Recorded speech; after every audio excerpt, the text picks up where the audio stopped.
Welcome to First Class Counselors, where we give camp counselors insider tips and advice on how to make a camper's summer the best it can be.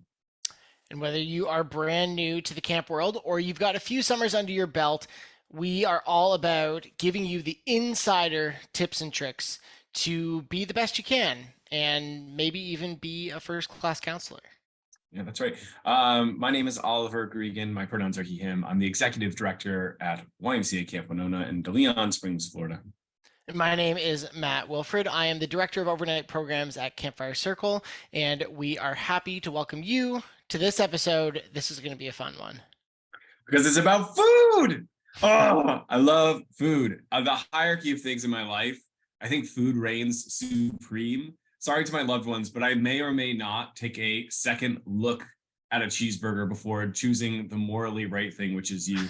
I honestly really do love food.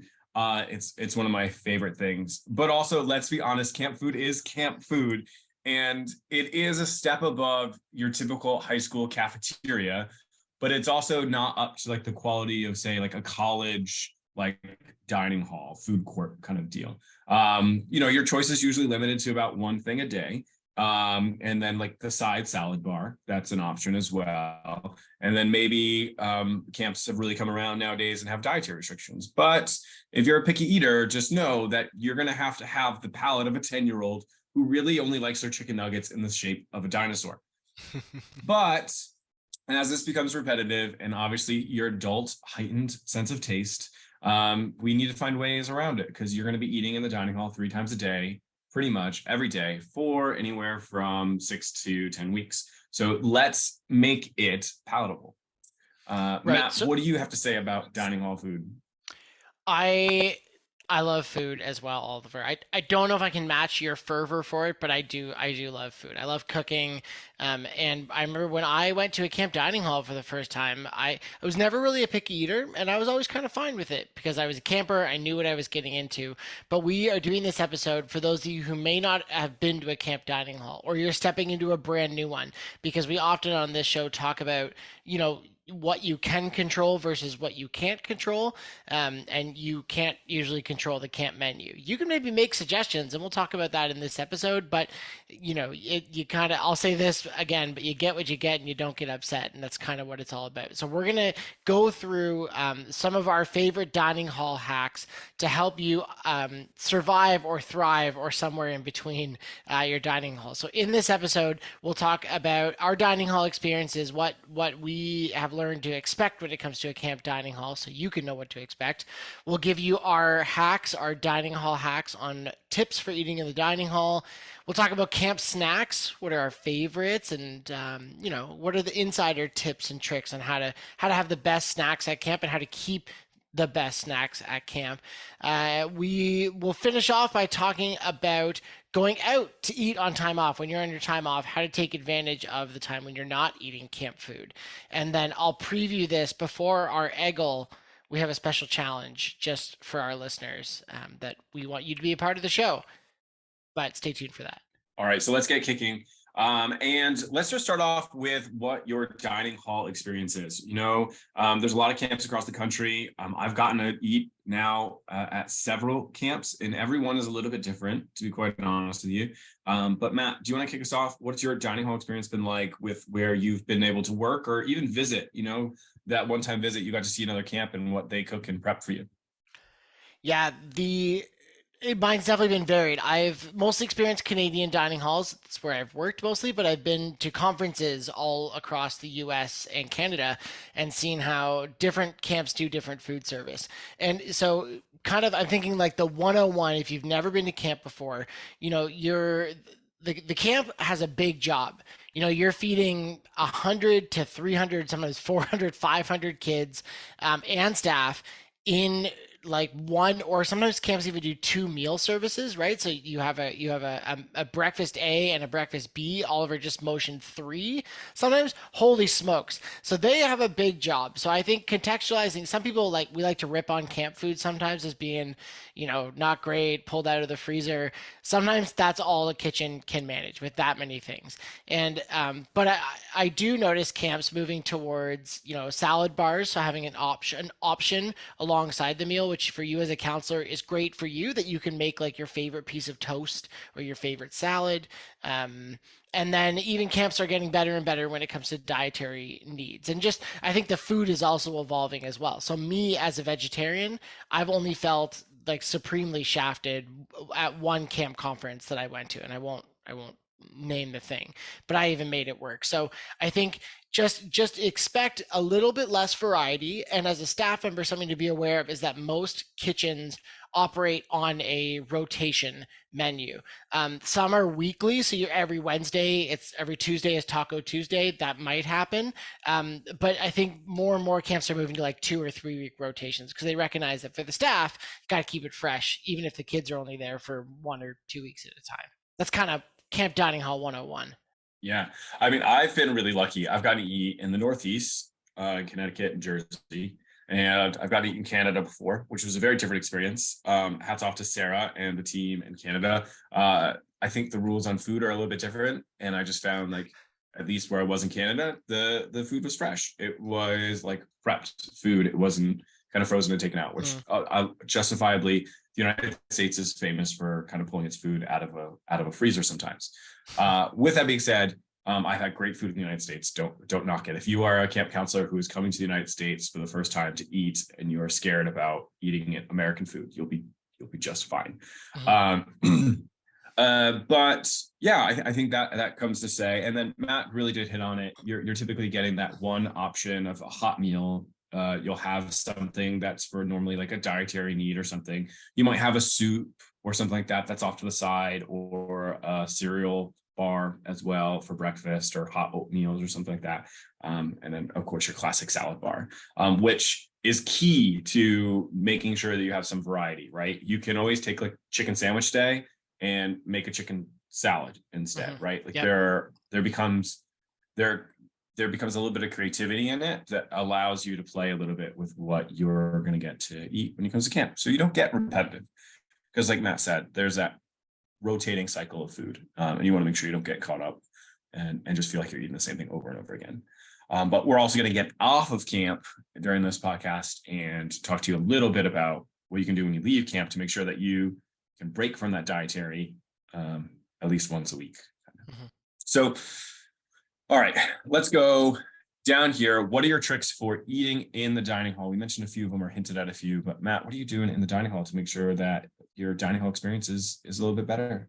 Yeah, I think the customization that comes with an options bar is really great. But I don't want to just like tout it, even though I think it's the be all and end all. Your camp might not have it, and again, that might not be something you have control over. So, but I think it's important you know what you're getting yourself into, and then you can apply some of these hacks. Oliver's got some really good ones coming up. And my biggest tip for you would just be to ask for the menu ahead of time. Make sure that you've communicated your dietary needs. And by needs, I mean like the actual things that you follow year round. I don't recommend, this is like an anti-hack. Some people I've heard are like, oh, I'm going to be vegetarian for the summer so I can, get the veggie options. I don't recommend it, because then you're committing to not eat meat for the summer. You don't just get to, you're not a flexitarian. You don't choose to be a flexitarian at camp. Because the veggie options are usually a little bit more expensive, and it takes special prep that the kitchen has to do. So you don't want to be that person and just pick and choose. I've known some that people that I've had conversations with. So knowing the menu ahead of time is a bit of a hack too, because then you know what you're getting into and you know what you can bring to supplement. Like if you feel like the protein options aren't varied enough, you can supplement that with your own, like maybe you can bring like some I don't know what you call them in the States, like meat sticks. You know what I mean? Like the the dried, like beef jerky, essentially. I was gonna take back everything I said about Canadian food when you said the word meat sticks. Stick. Yeah, I don't know, like hot rods. Ooh. We call them hot rods, or I don't know what the hell they are. But I think that's kind of my biggest thing is knowing the menu ahead of time. And I think also the one thing we haven't talked about yet is coffee too. Coffee and tea are a really important thing, and knowing what your camp has. Now, the one thing that I don't know if many camps have figured out yet is really good coffee, because good coffee on a large scale is really expensive. Some camps choose to invest in it, but 99 times out of 100, I know that staff bring those little like VO, I don't even know, the Starbucks things, to make themselves like a really fancy instant coffee, or they'll have a. I've known a staff member who has brought in an espresso machine into the staff lounge. He brought his own and taught everyone how to use it. And I think their parents worked for a coffee company or something like that. And the staff lounge always just smelled like the best coffee shop in the world. So I'm not suggesting you do that, but knowing your coffee tea situation and bringing what you like, if you can manage that, and your camp allows that, is a great touch. Okay, Oliver, you've got some really good ones here. Yeah, first off, sorry to my staff. I'm not a coffee drinker. I know a camp director who does drink coffee is a strange thing, but yeah, no coffee for me. And unfortunately, that just means, and I don't mean to be rude to my staff, but it does mean you suffer because I'm not trying the coffee before I make it for you guys in the morning.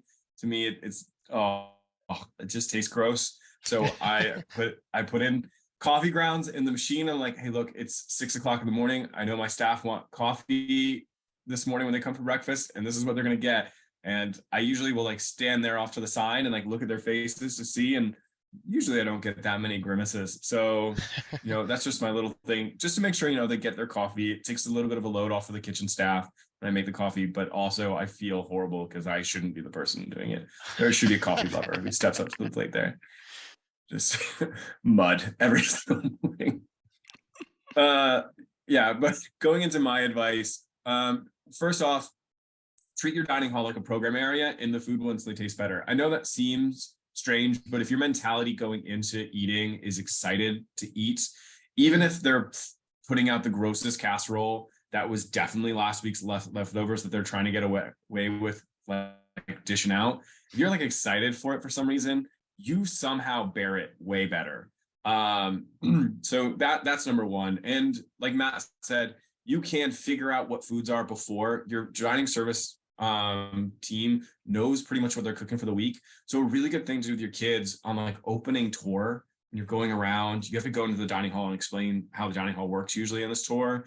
And when you do that, like have them interview the kitchen staff to figure out what the menu is for the week. Give them a piece of paper and a couple of crayons. They can write down what the menu is, hang it up in the cabin. And now you never have to worry about kids coming up to you and asking you what the food is again. It's just like, oh, go check the dining hall board in their cabin and they can all know what the meal is. And they get that fun experience of learning what it is, meeting the kitchen staff. And they too can start to prepare for what the menu is going to be that week. So it's a great one. Great advice Matt is giving there for that pre-thought, like what's happening there. Also, if you don't do that and kids are asking you what the meal is for the week and you know what it is, please don't do the, I don't know, we'll have to find out. Or like, I don't know, I'm not going to tell you. Or you tell them it's like a poo-poo platter or something. I don't know, whatever. Yeah. Don't mess with kids in the food. Like, imagine when you're hungry and you want to know what food is and someone starts to mess with you. It's just, come on, bro. Not cool. Yeah. Next is I like to bring a secret ingredient. So like in the staff lounge, you'll typically have a fridge or something like that. So you can store food probably in there, or just get like a non-perishable one. But I always thought it would be funny, like with my cabinet kids, is like, oh, I know that this meal is coming up, so we're gonna get a secret ingredient and we're gonna pull it out.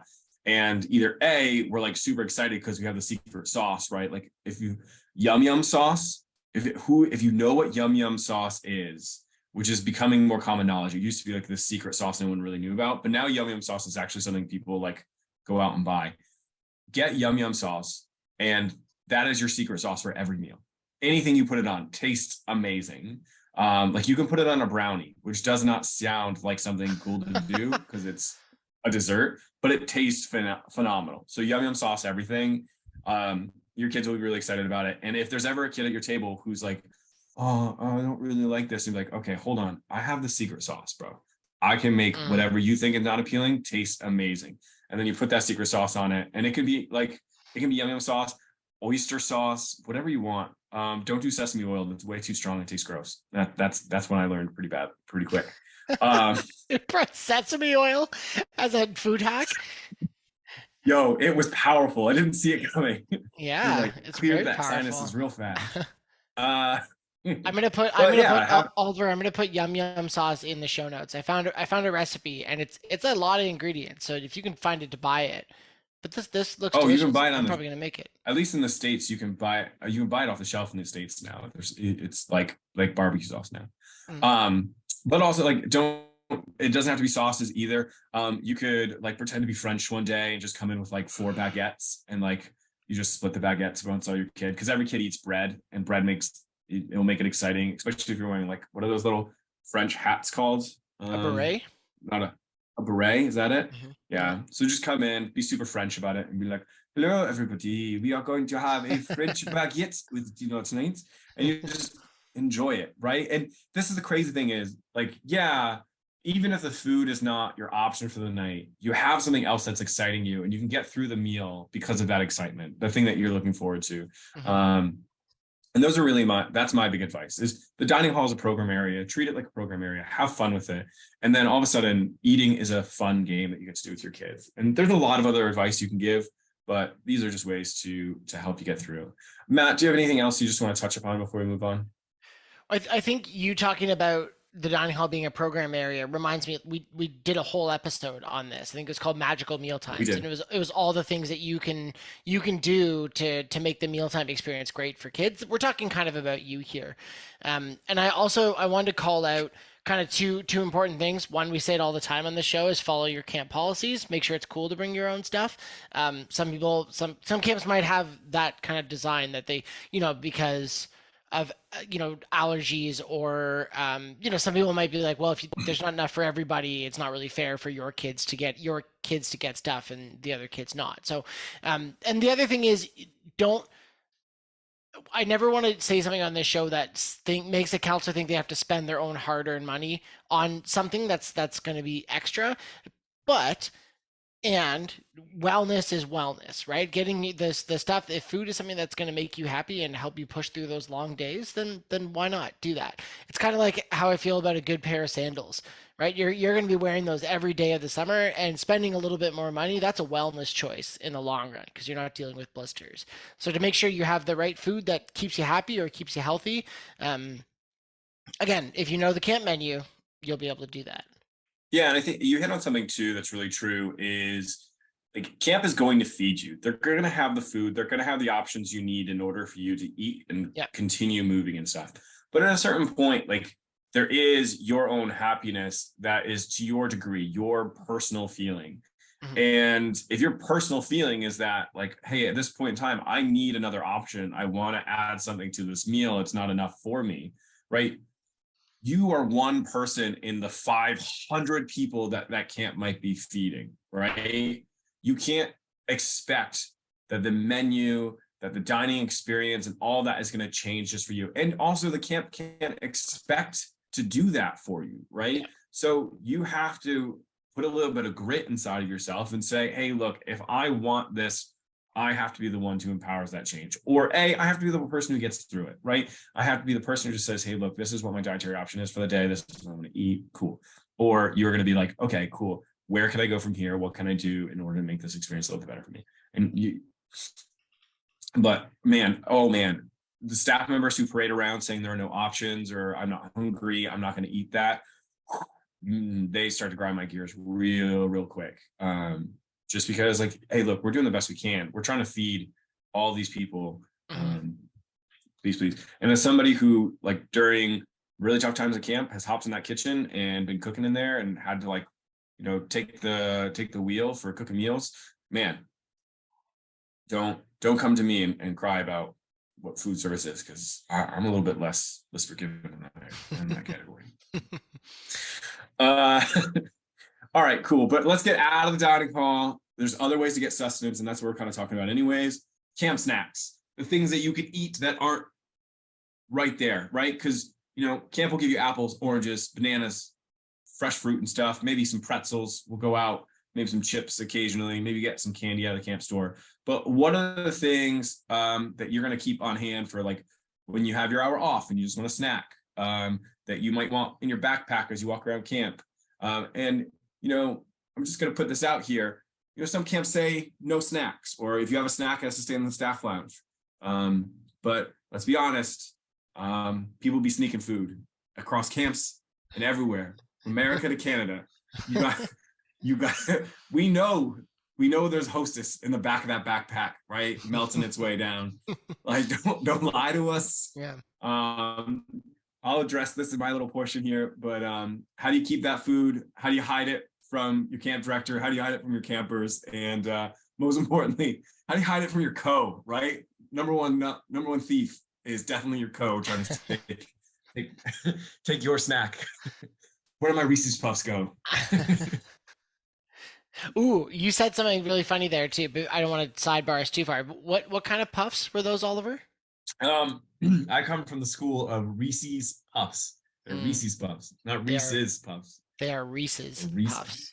Interesting. Reese's. Sound off in the comments. Are you Reese's or Reese's? Are you right or wrong? Oh, I know that I am wrong. I know that technically the way I say it is incorrect, but I'm saying that that's just the way it is. It's a very American thing. Yeah. I looked up a YouTube video of the person who owns like that line of candy, and he's like, it's Reese's.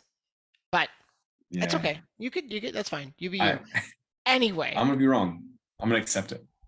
Yeah, we're learning language on this podcast too. You could probably point to like 6 or 7 times where we've had fun with that. Okay, so snacks. I think I'm gonna be that guy. I know people be sneaking food, but I'm just gonna say just pay attention to the rules and maybe just try to understand why they're there, and it'll tell you how to be careful around what you may choose or not choose to sneak when it comes to food. Allergies, when people say no peanuts, it's because peanuts is one of the most common allergies that people can be like anaphylactic to.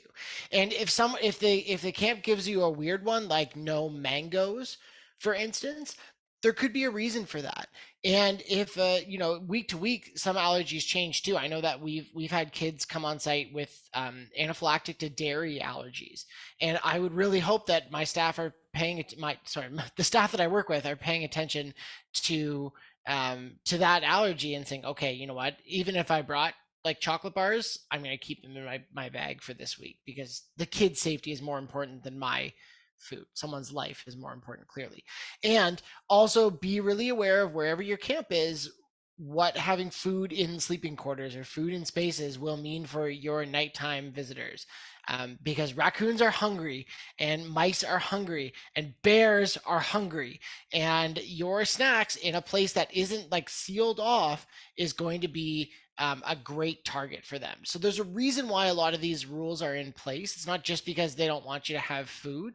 And like another reason why, I'll give you like I guess a reason why camp directors have the rules is the mess that happens too, right? So if you're gonna have snacks, just keep it on the down low. You don't want to become the trash heap and have a bunch of like gross Kool-Aid jammer things in your backpack because you didn't want to like walk them out to the camp dumpster. And you don't want a bear in your cabin. So definitely that's important. Other 2 quick tips is label your food. If it's going into a common staff lounge area, make sure it's labeled. People know very clearly that it's yours, because everyone is going to get whatever the cool snack is. And you want to make sure that at least if the rule, which you should be at camp, is no stealing food, you can be like, well, this was labeled. There's no excuse for it. And I'll give you my little hack that if you want your food stolen, then you tell people to help themselves to any of your food. If you want to prevent that a little bit, you share it, but your choice. So my phrase is, here you are, not help yourself. Like, I'm going to give you this freezy, rather than saying, hey, go into the fridge and go into my box of freezies and get a freezy. Because then they're going to think they have like perpetual permission to go into your box to get your freezies. And then you're going to run out of freezies and you're going to be pissed, and it's going to be a whole thing. I didn't share my snacks. I was just a jerk. I was like, just get your own. I think these are my snacks. And maybe like my best friend, I would share like half of a pull and peel or something like that. A meat stick. Neat thing. So gross. All right. I agree. Allergies super important to be conscious of, right? Like I brought up oyster sauce earlier, or even sesame oil, right? Those things contain allergies, right? Like that you have to be careful about. Like that's shellfish, and like I know sesame is very common, is also a common one. So be like aware, especially of like the people around you, what their allergies are. You should know generally what your camper's allergies are. So if they do have like a dairy allergy, don't hand them a Hershey's chocolate bar for their s'more. Those are just two things to keep, away from them. So I think those are really important. Be aware, and avoid perishables. That's a big one for me. Yeah. Yeah. There's so many times, like as a camp director, I am so upset when Yeah. I find something just covered in mold, right? Like Yeah. you find someone who, oh, this is a good one. This is a prime one to get angry about. Someone takes a mug out of the dining hall for their coffee, right? Their morning coffee. They take that coffee mug to their first program. They're going out, they're at archery or whatever. And then they take that mug and they put it off to the side. And then they leave. They forget it there. And Yeah. then the next day, someone sees that mug and they just go, oh, I'm not gonna do anything about it. And you can tell how angry I get about this because I'm telling the whole story. And then that, a week later, that mug is still there. No one's touched that mug. And now there's a clear surface of mold on top of it that has grown. And some ecosystem. poor soul. Yeah, it has an ecosystem. You could use it for disinfecting or whatever. Well, what is it? I don't know, killing germs, whatever it is. Penicillin. It's the root of penicillin or whatever. Yeah. And then some other poor staff member has to be the one typically who has to pick that moldy mug up and bring it back to the dining hall and wash it. You horrible, horrible person. Perishables. No perishables. Even in the fridges, I've also man. seen Like I've cleaned up half jars of like pasta sauce. Well, I don't know why you're bringing like your gross regular pasta sauce to camp, but then you leave it in the fridge and then you have half pasta, half mold. It's gross. Yeah. Oh, yeah. So perishables, please keep them away.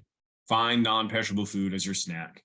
Also just Matt brought up a little bit about like the Kool-Aid jammers and like the trash too, like individually wrapped foods and snacks. Make sure those end up in a trash can. At the very least, you can do to help Mother Nature, you individually wrapped pack buying person. That being said, I do it all the time. It's really unfortunate that we kill our earth this way. At least you're honest. And yeah, I try my best. I'm drinking a Gatorade out of a thing right now, and I'm upset about it. But we survive. I got my water bottle right over there, so we're trying, buddy. We're trying, buddy. As far as the thieves, lock it up. I know that sounds strange, but you might get a locker while you're at camp.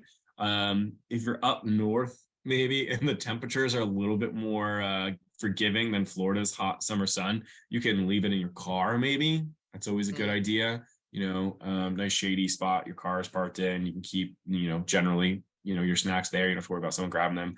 Also, you can get like duffel bags, and then the zippers can lock.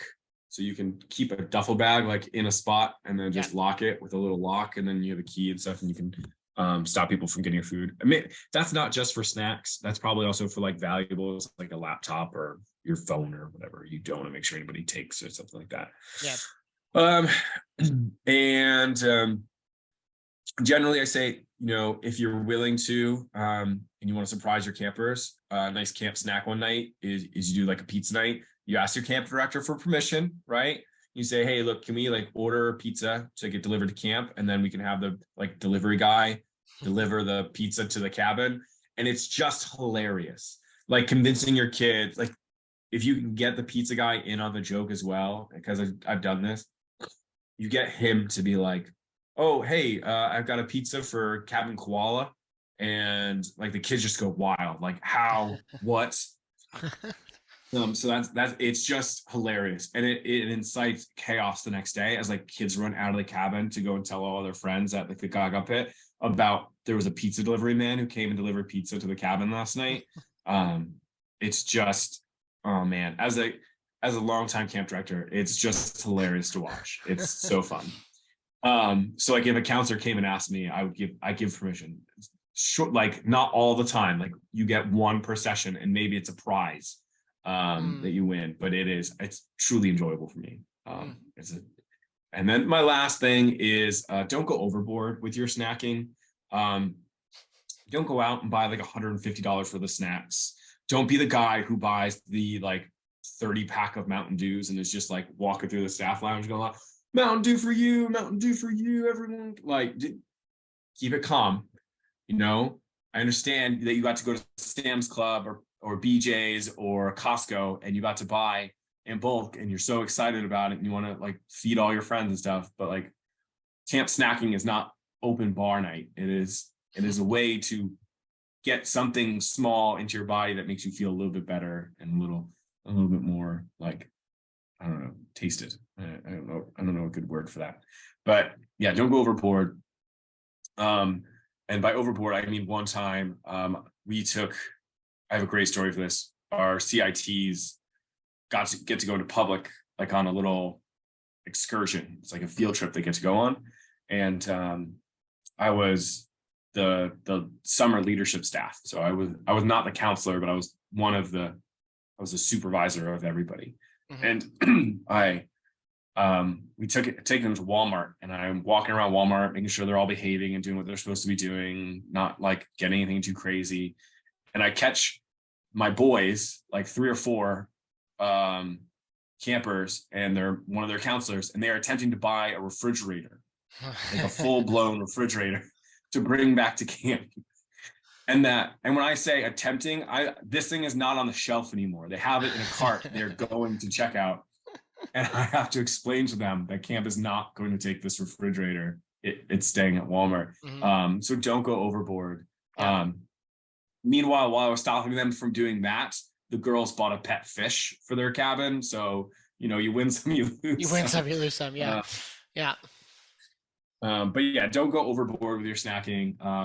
Use your camp director is giving you a little bit of lenience by having snacks in the first place in the cabin, or you're sharing space to store snacks somewhere on camp. So if you're taking over that space, or if you're going overboard on your snacking, or even if you're just like super treating your campers over everybody else, right? Like not every counselor is going to go out and spend $100 on snacks for their kids, right? Mhm. Keep it small, keep it special, keep that moment cool.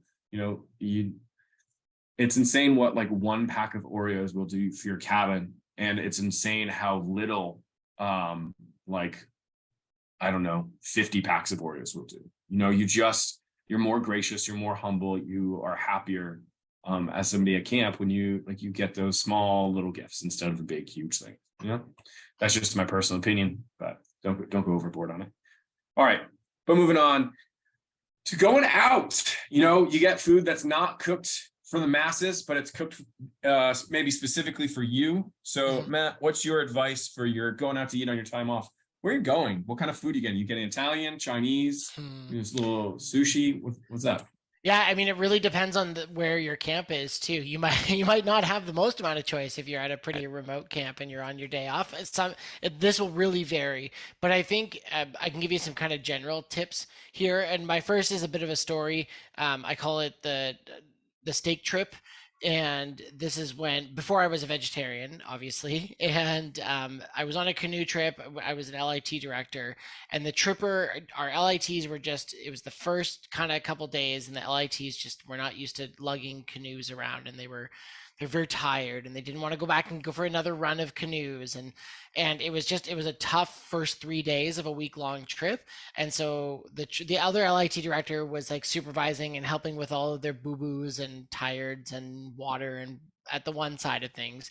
I promise I'm more compassionate, but I was very frustrated at the time. And the tripper and I were literally hauling boats for a kilometer, which is like half a mile, right?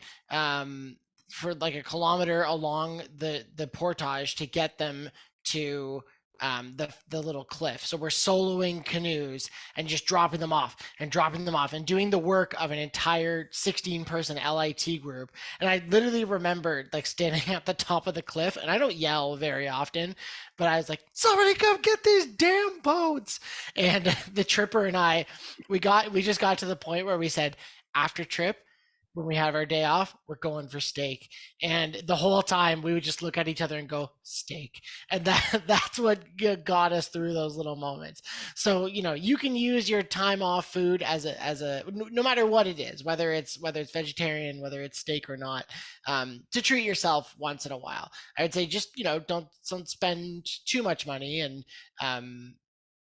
but it was a fun little way to get us through the hard moments of that trip. I love those LITs. Some of them are still good friends today. They were just really flabby at the start of that trip, and steak got us through it. Um, Hey, they were leaders in training, and it was the yeah, beginning of the trip. yeah, They they were need in. they needed some training. That's right. Um, yeah, and then I guess this isn't to counterpoint that, but I think of all the times that I've had food on time off. And I think I can think about like Huntsville, Ontario for me is like that's my day off spot, even though I haven't worked in Huntsville in a long time.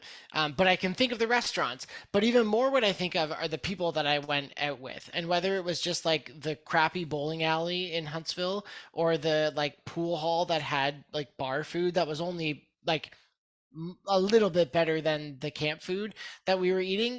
It's about the people and about the experience. So just I would in if I'm spending my time off, I'm prioritizing like experiences with my camp friends above the food. And then the last thing I think it definitely should be said is drinking on time off. I think we've talked about this in other episodes. It's a follow your policy kind of thing, and just being aware of that you need to work when you're back on site. Whenever your next work assignment is, you got to be ready to do it. And there's nothing more satisfying as a camp director to looking around the circle at which one of the staff members are the most hungover and sitting right beside them and leading one of the loudest camp songs in the entire world. Um, because that's the price you pay when you when you party on your time off. So just be responsible, or be ready to face the consequences of trying to be a staff member when you're hungover. I do not recommend it. Not based on personal experience, of course. All right. No, I think I like your steak story, because there's definitely been times, and even now, like I, as the camp director, still think about that meal that I'm gonna have at the end of the summer, right? Like Mhm. that's how far ahead I'm thinking about that special meal. I'm like, all right, cool. When this summer's over, I'm gonna go out and I'm gonna get a nice meal. And to be honest with you, like this past summer, we have a small leadership team, so it's not like it's a crazy expense for me, but I valued it a lot. Was when we ended summer, I took, like, I had been thinking about this restaurant the whole time and going out, and it's a little bit fancier of a place. But at the end of the day, I took my whole leadership team out. We went and we all got to eat there, and I covered the bill and stuff.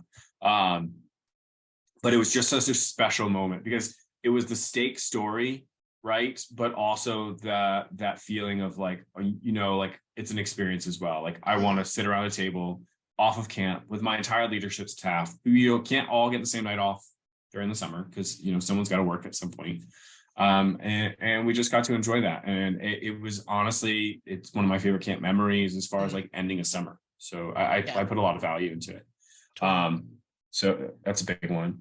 A big rule that I usually try to follow is eat local. Don't go your Chili's, your what do you call it, your Applebee's, your like general chain restaurants. It's not that I totally have a huge issue with them. Don't ever eat that. But There goes our sponsorship opportunities. No, just okay. so yeah.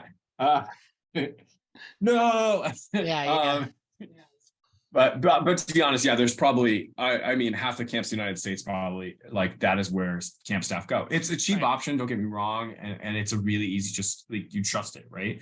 Yeah. But I'll tell you what, you're gonna get a better adventure. You're gonna get a better story when you eat at a local place, right? Totally. Because you have a chance to talk to the server, ask about what else there is to do in town, or just make a friend, or just have like a positive relationship with someone who's a local in town. And it goes a long way for camp, yes. And I care about that, and I because I'm invested in your community engagement with your camp. But I also really feel that like you're going to have a better experience at a place that cares more about the service that they're providing you than a place where they're serving you because they're part of a restaurant, right? Like Right. to me, like going to a Chili's, it's a restaurant. They're gonna make you food. You're gonna eat the food. And you're gonna leave. Whereas like if you're going to a local place, they legitimately want to make you good food. Like someone cares about that business, and I think you're gonna have a better experience. Number two is unless you're going out somewhere that there's really good pizza, aka anywhere in like the New York City area. Everybody else, no, I'm sorry. No, there's good pizza other places in the world.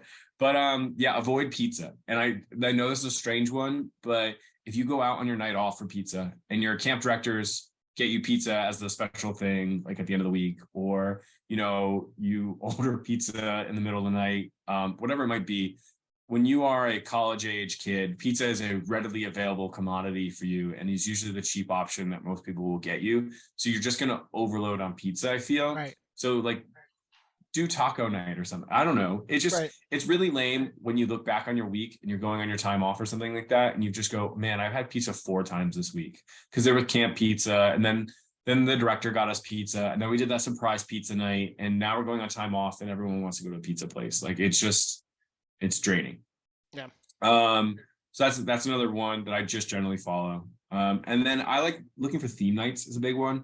So like there might be a quiz night or trivia night that you can go to. There might be a Taco Tuesday, so you can get like cheaper, delicious tacos. We have a great place here by Camp Winona that does Taco Tuesdays.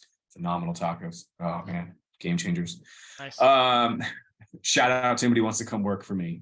I can give you Yeah, a there great you go. taco. Cheap movie nights are another good one. It's great to relax in a theater and just kind of, sit down and enjoy a good movie. Dollar putt nights if you're going to go play mini golf or something like that. Free shoe rentals if you go to a climbing gym or bowling alleys. They might have a cheap shoe rental or something like that for a night. And it's a fun thing to do with friends.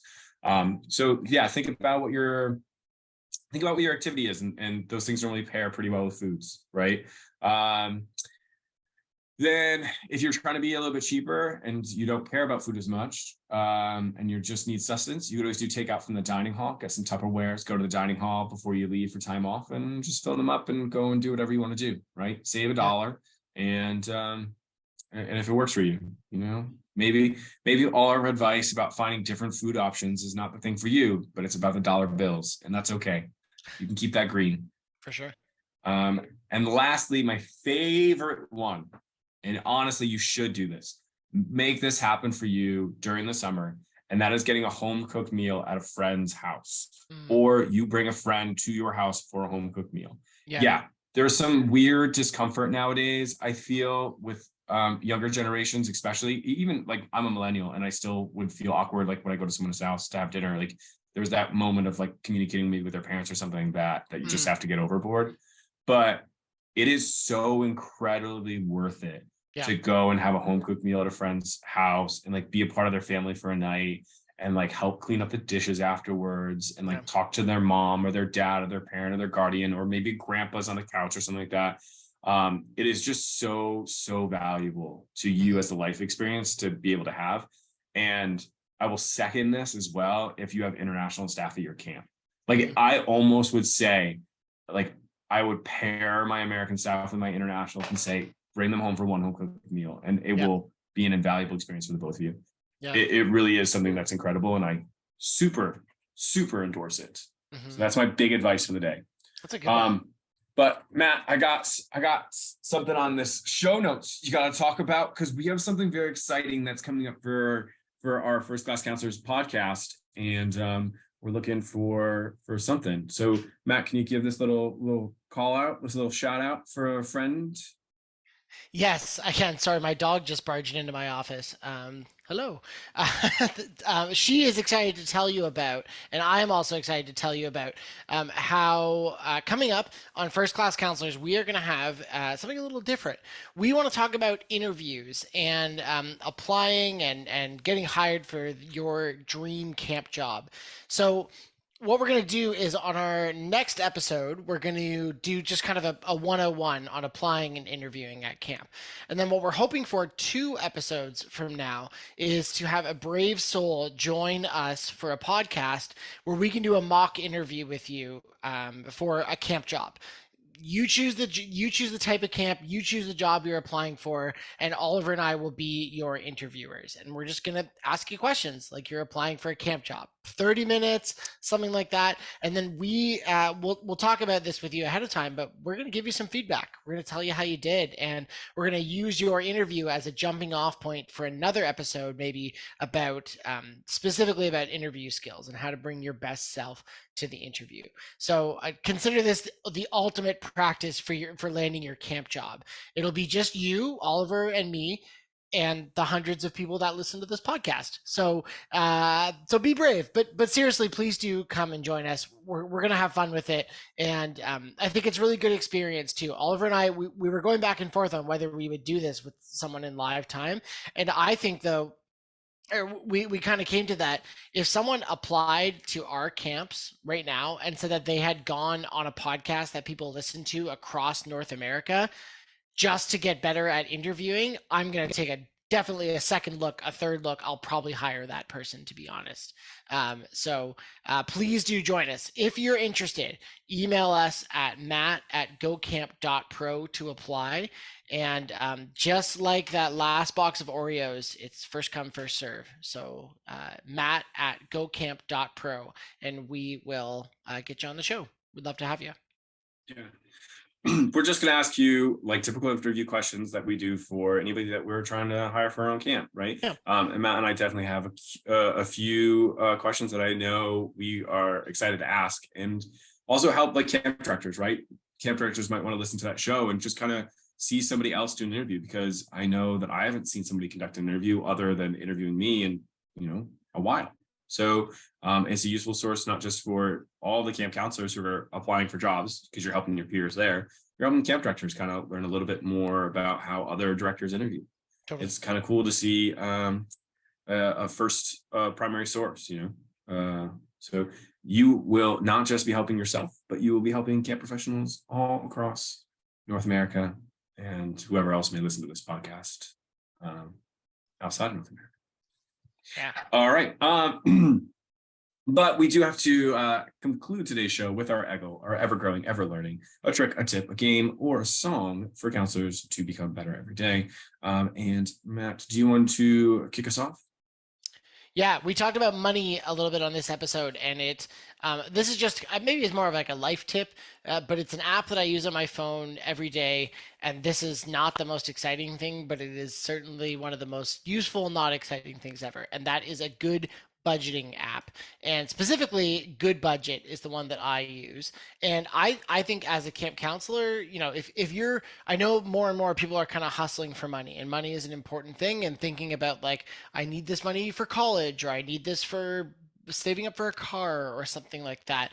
And I think being really judicious about your budget is important. And if you know you're going to a camp where like there's a camp shop with either clothes or food or those kinds of things, setting a budget and sticking to it is really important. What I love about Good Budget is it uses the envelope system of budgeting, means you set your budget and you account for every dollar that goes in and out of your budget. You can add income, and you put little envelopes. So my personal envelopes for like my life every day are like groceries, gas.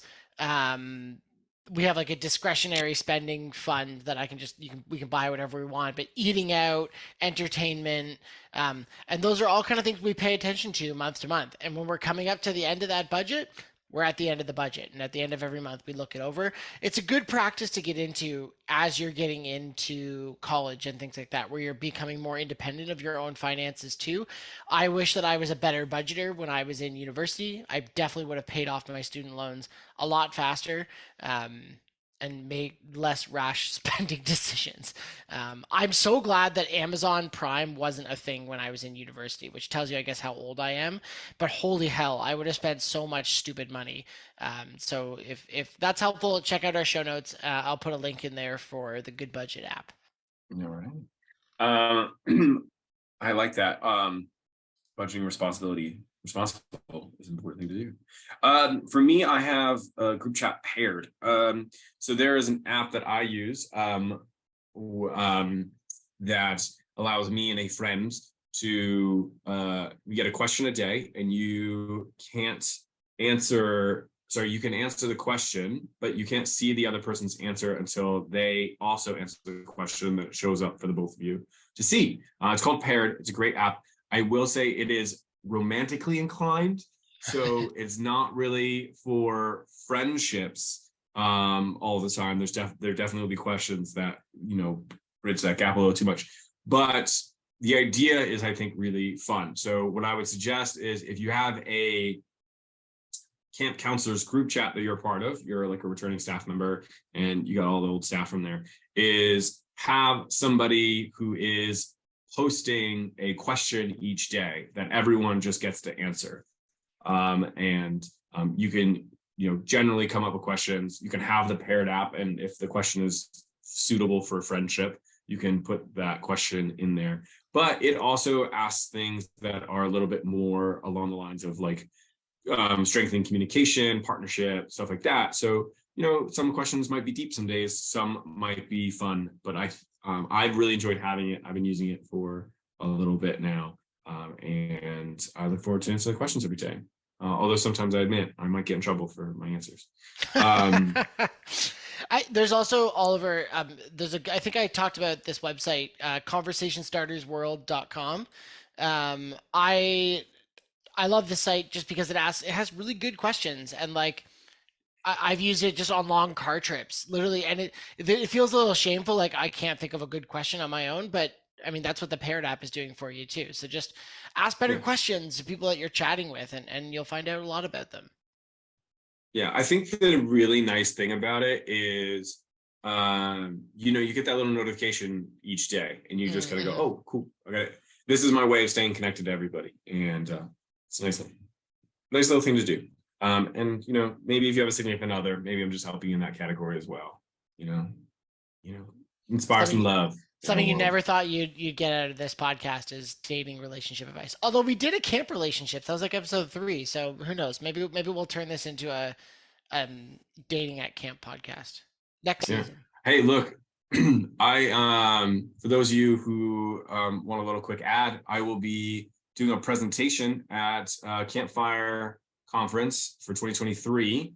That dated this January, so in about 3 weeks, about healthy relationships at camp. So I will be covering some of those things to make sure that everyone kind of understands what it's like to promote healthy relationships at your site. So a little Right. shout out for the future. But with that being said, let's outro this show, because if you enjoyed today's show, we would be so grateful if you could tell us, wherever you're listening to this podcast, in a review, what you're thinking about us, because your ratings and reviews tell us what you like and don't like about the show. And it also helps boost our rankings and helps other people find what we're doing here. And maybe they can find love with all of our useful dating advice. You're talking about us like you're trying to review our relationship. You can tell it's late on a Hey, look, Tuesday night here.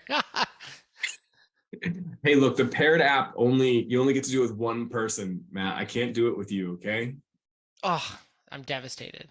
It's the saddest I've been in a long time. And don't forget, check out our show notes. We talked about a couple things. There's some links there that you can check out and stay connected to everything else. All of our old shows are up on gocamp.pro/FCC.